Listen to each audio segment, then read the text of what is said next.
Hi, I'm Christopher Stewart, and I'm here with a friend of mine.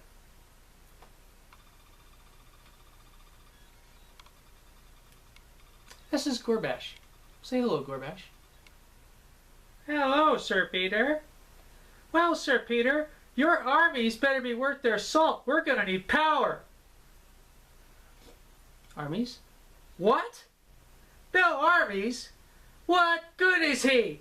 What good is he? Calm down.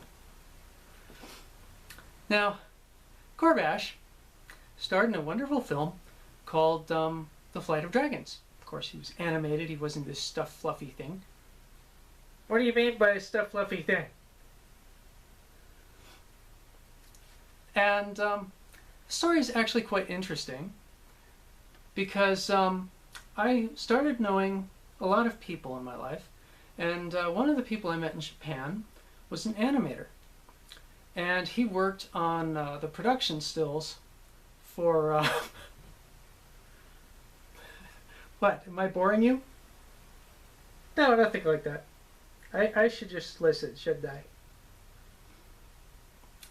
And he created the production stills for things like The Hobbit and Return of the King, The Two Towers by Jules Rankin Bass. Is that a bat on your hat? Of course it is. It's the Baba Bat.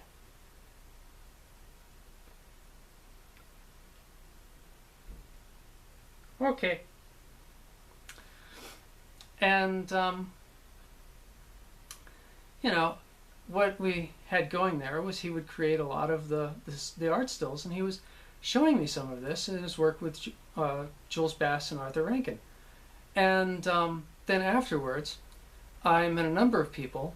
Christopher Lee had told me that one time he really kind of wished he'd had a chance to work with me on the Flight of Dragons, but or not the Last Unicorn rather, but that was before he and I met. So a lot of people got together and they started talking with Jules Bass. Now Jules Bass apparently had also seen me in some of my performances, and so she liked working with me. And so when Jules Bass got together with me, she said that she wanted me to work with her in Flight of Dragons. I would just be the voice of Gorbash. Which, yeah, is actually quite an interesting voice. It is.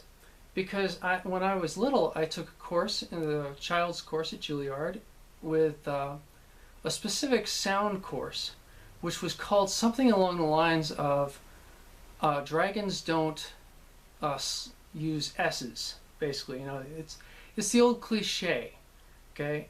All dragons and all lizards go sss because they have forked tongues, and snakes go sss kind of thing. So every dragon must sound that way. And it's so cliche that people get tired of it.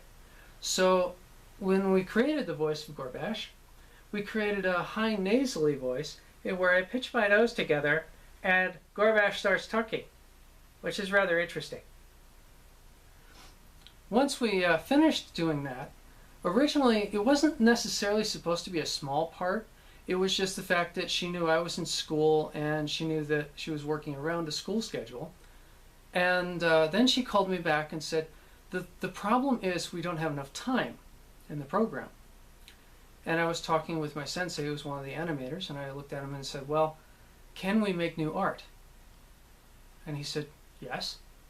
And I said, okay, great. Let's work with what you have, and then let's talk about other things we can create. And Jules was just sitting there going, this is amazing. How do you even know to do this stuff? And I said, well, I just spent several months working on Mario Bava's scripts in Italy. So, you know, this is almost second nature to me. I'm sorry if I'm sort of skipping everything and kind of jumping the gun. She says, no, go right ahead. You're flying fantastic. So we created parts like the extra sequence of the demon travelers that show up in the bar and stuff like that. And we added a few lines of dialogue here and there. Originally, the entire thing with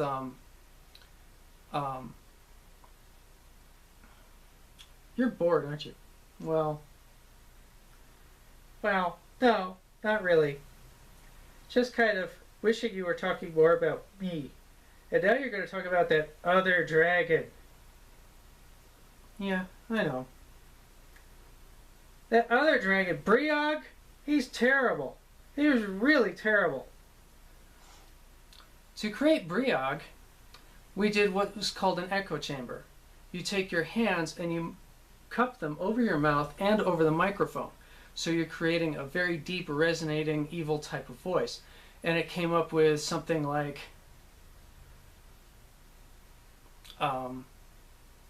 puny scum of Carolinas! But a little more deep and bassful because you have the full projection of the angle and the V. So it came out as a wonderful piece. And then they got together with me and I started doing some of the songs. I did the opening song for A Flight of Dragons. I was heavy in the choir back then and my voice was perfectly in tune. So, you know, we just went with everything. And it was fantastic.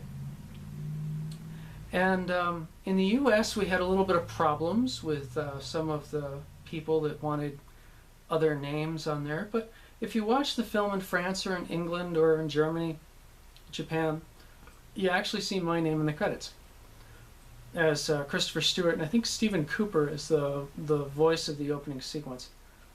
But that's the story of The Flight of Dragons.